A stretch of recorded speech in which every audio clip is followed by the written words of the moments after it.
Celebration 2026 আয়োজিত একটি celebration অনুষ্ঠানে আমি দাঁড়িয়েছি। আসলে মূলত এইখানে আমি আসতে পেরেছি বা আমি এসেছি কিভাবে, এখানে আমাদের সবচেয়ে বড় মেন্টর যিনি, ওনার সাথে আমার পরিচয় ছিলেন, পরে পরিচয় হয়েছে। আমার সবার আগে পরিচয় হয়েছে আমার বাম পাশে যিনি এখানে রয়ে গেছেন, ডক্টর জহুরুল ইসলাম বলতেছে। আর আমি এখানে প্রথমে যখন এসেছি তখন এসেছি একজন রুগী হয়ে। যাই হোক, আমি এরপরে যে ছবিতে যাদের দেখতে পাচ্ছেন এখানে এসপি, এডিও, ডিও এবং সবচেয়ে বড় মেম্বার এবং আমাদের সামনে রয়ে গেছেন, এবং আমার সহকর্মী বন্ধু আরো আছেন, এবং যারা দূর দূরান্ত থেকে আগত গেস্ট হিসাবে এসেছেন আজকের এই অনুষ্ঠানটাকে দেখার জন্য এবং সুন্দরভাবে আমাদেরকে উপহার দিয়েছেন। আমি সবাইকে আমার তরফ থেকে প্রাণ ঢালার শুভেচ্ছা এবং স্বাগতম জানাচ্ছি সবাইকে। আর এখানে আমি শুভেচ্ছা বক্তব্যটা সংক্ষিপ্ত, আমার শুরু এইখানে আসা, আর এইখানে কিভাবে আমি আসলাম, কেন আমি এখানে দাঁড়িয়ে কথা বলছি, এরকম আপনাদের কি কারো ইচ্ছা থাকবে না যেখানে সে কথা বলি? বলেন তো দেখি, আছে কি? তাহলে সংক্ষিপ্ত আমার ঘটনা দিয়ে শুধু সংক্ষিপ্ত আমি এটাকে শেষ করবো। মানে আমি প্রথম এখানে এসেছি মূলত আমার কোমরের ব্যথা। এই কোমরের ব্যথায় আমি প্রায় কোমায় চলে যাচ্ছিলাম, যেটা আমার হয়তো বুঝতে পারেনি।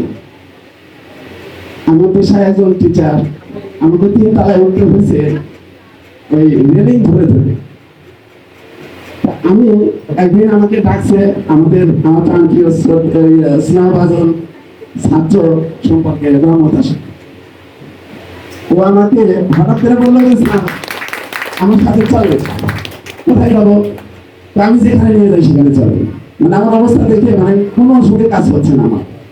আমি বিভিন্ন এলোপ্যাথিক ডাক্তার শেষ করেছি, প্রায় 1.5 লক্ষ 2.5 লক্ষ টাকা আমি ব্যয় করেছি। 1.5 লক্ষ টাকা আমি থেরাপি ডাক্তারে দিয়েছি, কিন্তু যে কদিন থেরাপি দেই ওই কদিন ভালো থাকি। থেরাপি শেষ হয়ে যায়, তার মেয়াদ যখন শেষ হয়ে যায় তারপরে দেখি আবারও যেমন অবস্থা তেমন। আমি সব ওষুধ বাদ দিলাম। কিভাবে বাদ দিলাম? ওই থেরাপি ডাক্তারকে আমি জিজ্ঞাসা করলাম এক সময়, যখন আমার কমে না পারে আবার যাই 18 সাল থেকে আমি থেরাপি দিচ্ছি। তো আমি মাঝখানে আবার ওপেন হার্ট সার্জারি করেছি। এটা যদি আমার আগে জানা থাকতো, এই স্যারের সাথে আমার স্যারের সাথে যদি আগে যোগাযোগ থাকতো, হয়তো আমার ওপেন হার্ট সার্জারিটা করা লাগতো না। কিন্তু ওপেন হার্ট সার্জারি অলরেডি করে ফেলেছি তখন। যাই হোক, আমি ওটার থেকে ভালো আছি। এইটাতে যখন আমি ঘুরাইতে না পারলাম, তখন আমি ওই থেরাপি ডাক্তারকে পার্সোনাল ভাবে বসে আমি জিজ্ঞাসা করলাম, স্যার বা দাদা ভাইয়েরা বলছি, কিন্তু মানুষ নাম বলবো না, যে আসলে আমি যে ট্রিটমেন্ট আপনার কাছ থেকে নিচ্ছি এই ট্রিটমেন্টটা আসলেই স্থায়ী কোনো ট্রিটমেন্ট? উনি আমাকে একবার তো বললেন যে না, এটা কোনো স্থায়ী ট্রিটমেন্ট না। বলে তাহলে কি?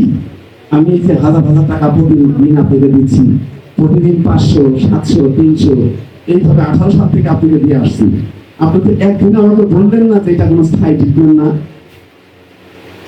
যখন এই কথা বলছে ওই দিন থেকে আমি ওনার বারান্দায় আর পাড়া দেয়নি। বছর চলে গেছে 3টা, আর একটা এলোপ্যাথিক ট্যাবলেট আমি আর খাইনি, কোনো ওষুধ খাইনি। আমি এসব হোমিও ট্রিটমেন্ট করছি কিছুদিন, তারপরে ওটাকে কন্ট্রোল রেখেছি হোমিও ট্রিটমেন্ট দিয়ে। হোমিও যেহেতু ন্যাচারালিটির সাথে সম্পৃক্ত, বিভিন্ন কাঁচাপত্র থেকে তৈরি হয়। তারপরে আমাকে টান দিয়ে নিয়ে আসে, এখানে নিয়ে আসলে আমার এই স্যারের সামনে বসিয়ে দেয়। স্যারের সাথে আমার তখন পরিচয় নেই, তো বসাই দেয়, একটা মেশিনের মাধ্যমে আমাকে পরীক্ষা করে আমার সমস্ত রিপোর্ট দিয়ে দেয়। দিয়ে দিলে আমার যখন ফিক্সেশন করে দেয়, বললো যে আপনি এগুলা খাবেন, ইনশাল্লাহ আপনি 100% ভালো হয়ে যাবেন। স্যার একটা কথা বললেন এবং আগেও শুনেছি, তারপরে স্যারের কাছ থেকে আমার সবচাইতে আরো ভালো লেগেছে যে আমাদের বডিতে প্রতিদিন রাত 12টা থেকে ভোর 4টা পর্যন্ত 65% আমাদের রোগ নিরাময়ের জন্য ওষুধ তৈরি করা হয়, যেটা আমরা কখনো করি না। আমরা রাত ঘুমাই 12টা, 1টা, 2টায়, কিন্তু আমরা এটা করি না। আর বাকি 33% হলো আমরা মার্কেট থেকে যে ওষুধগুলো কিনে খাই সেটা কাজ করে, এইটা মোট 100%। যদি আমি এই 65% আমার দেহ থেকে তৈরি করতে না পারি, তাহলে কি আমার 100% পুরা হবে? তাহলে কি আমার দেহে কাজ করবে? বাজার থেকে ওষুধ কিনে নিয়ে কাজ করবে? করবে না। তখন স্যার আমাকে এটা বললেন। আর বাকি বললো যে আমি যা দেই ফুড সাপ্লিমেন্ট হিসাবে দেবো, এটাকে সম্পূর্ণ ড্রাগ মুক্ত, 1% ড্রাগও নাই। সিরাজগঞ্জ থেকে সারা বাংলাদেশের এমবিবিএস ডাক্তার আমার এই স্যারের বিরুদ্ধে লেগেছিলেন, ওনারা কেস করেছিলেন, কোর্টে রায় হয়েছে, আমাদের সার্টিফিকেট পেয়েছে। এই জন্য কি একটু তালি হবে না? আমি এই ইতিহাসগুলো স্যারের কাছ থেকে শুনেছি। আমি যে রাত্রিতে ওনার কাছ থেকে আমি ট্রিটমেন্ট নিয়েছি, ওই রাত্রি থেকে সমস্ত লোকের ওষুধ আমি বাদ দিয়েছি, যে আমার অল্প জানেন এখানে বসে আছেন। আমি 3 দিন আমি সকালে উঠে ঘুম থেকে 3-4 দিন আমার শ্বাস যেভাবে দিয়েছে ওইভাবে খেতে থাকি। ন্যাচারাল কিছু জিনিস বাড়িতে তৈরি করে 3-4 দিন খাওয়ার পরে সেটাকে নিজেই আমাকে বানানো হচ্ছে। এখানে বসে আছে, আমি তো কথা বলছি না। তারপরে সেও খাচ্ছে, তাকে একদিন নিয়ে আসলাম, সেও খাচ্ছে, এখন সেও খাচ্ছে, আমিও খাচ্ছি। সমস্ত লোকের ওষুধ বাদ। আমি এখানে দাঁড়িয়ে থেকে কথা বলছি, 5 মিনিট আমি চেয়ারে বসে থাকতে পারতাম না। আমি এখন লাফাইতে পারবো না, সমস্যা নাই। একমাত্র স্যারের ওই ন্যাচারাল দিচ্ছে। তাহলে কি আপনারা কেউ এই কোম্পানির ঔষধকে বা সাপ্লিমেন্টকে বিশ্বাস করেন? যেটা আমি নিজে প্রমাণ। আমার কোনো হাড়ের একটা ট্যাবলেট খাই না, হাড়ের কোনো ওষুধ খাই না, ঘুমের ওষুধ খাই না, ব্যথার ওষুধ খাই না।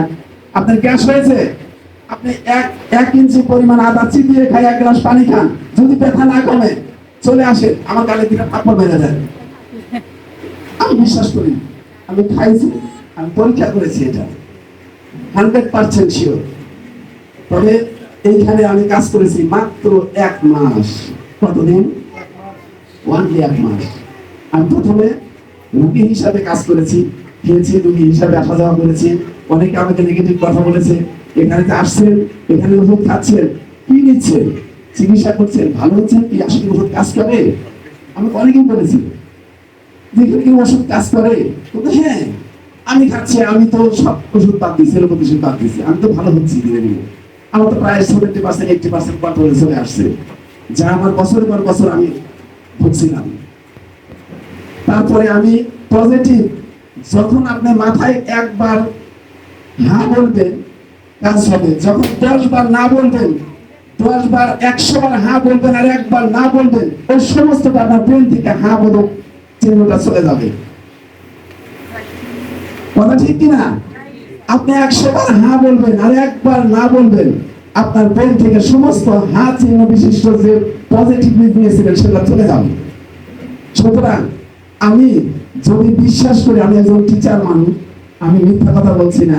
আমি গত রাত্রিতেও 5,500 টাকা নগদ দিয়ে প্রায় 8-9 হাজার টাকার ওষুধ আমি অর্ডার দিয়েছি। আমার বাসায় যা দেখতে পারতেন, যদি কাছে নিয়ে সব ছবি তুলে নিয়ে সব দেখবেন, আমার এত বড় বস্তা হয়ে গেছে। আমার ওয়াইফ বলছে, এই বস্তাগুলোতে কি করবা, এটা এই বোতলগুলোতে কি করবা, তোমরা রাখো, এই বোতলগুলো তুমি এই জন্য রাখো, একসময় কাজে লাগবে। আমি তো না বুঝতে চাইলে, বিশ্বাস করতে না চাইলে ওনাকে ধরে নিয়ে এসে দেখাবো যে ভাই দেখো তো এগুলা কি। আমার মোবাইলেও ওটাকে আপনার ইয়েতে গুগল ড্রাইভে আমি সেভ করে রেখেছি, নাম লিখে রেখেছি, কত ওষুধ খেয়েছি আমি, যত রুগী নিয়ে এসেছি। যদি নিয়মিত খায় তাহলে কাজ হবে, একটা পানি নিয়ে যায়, যদি না খায় তাহলে তো কাজ হবে না। আমি ধৈর্য ধরে খাচ্ছি, আমার 3 মাস চলতেছে, আমি ওষুধ খাচ্ছি। আমি তো এখন কথা বলছি, আমি কথা বলতে পারতাম না, এইখানকার কথা আমার এক হয়ে যাইতো, দৌড় আটকে যাইতো, আমার দৌড় পারতাম, 2-5 মিনিট পর পর হার্ট বিট বেড়ে যেত। আমি বলি নাই, স্যার যখন পরীক্ষা করে বললো যে আপনার আবার তো ব্লক হচ্ছে, আপনাকে আবার তো হার্ট সার্জারি করার সময় হয়ে যাচ্ছে। আমি যে 4টা বাইপাস করেছি, আমার পায়ে থেকে রগ নিয়েছে, নিয়ে গেলে 4টা বাইপাস করেছে, 5.5 ঘন্টা সময় লেগেছে, আমাকে অজ্ঞান করে রেখেছিলাম, তো মৃত্যুর মুখে পড়ে ফিরে এসেছি। তা আমার তো আবার যদি এখানে ঢালে, তাহলে আমি বেঁচে থাকবো? আশা করি সেই হার্ট বিট আর আমার পারে না। কোমরের ব্যথা কমে আসছে, ঘুমের তালে চিৎকার দিতাম, আমার ওয়াইফও মাঝে মধ্যে চিৎকার দিত, প্রায় মানে এই রগটা এমন টান দিত, চিৎকার দিয়ে উঠতো। 5-7 দিন পরে এই রগের এই মাসুলে ব্যথা লাগতো। আমার এই ব্যথা আর হয় না, এই ড্রপ টান আর দেয় না। এই 3 মাসের মধ্যে একবার ড্রপ টান দিয়েছে। কাজ করতেছে তাহলে অবশ্যই। যাই হোক, আমি আমার এই কথাগুলোর মধ্যে দিয়ে আপনাদের যদি কোনো উপকারে এসে থাকে, আমার কথাগুলো যদি আপনাদের ব্রেনে লেগে থাকে তাহলে অবশ্যই আমি যদি 1 মাসে এইখানে দেখেন তো আমার কোনো ছবি আছে কি, দেখেন তো কোথাও পাওয়া যায়? হয়তো চেহারা নাও চেনা যেতে পারে, দেখেন এই যে মরাতর একজন মানুষ এখানে আছে, এই ছবিটা আমার, হয়তো শ্রম নাই।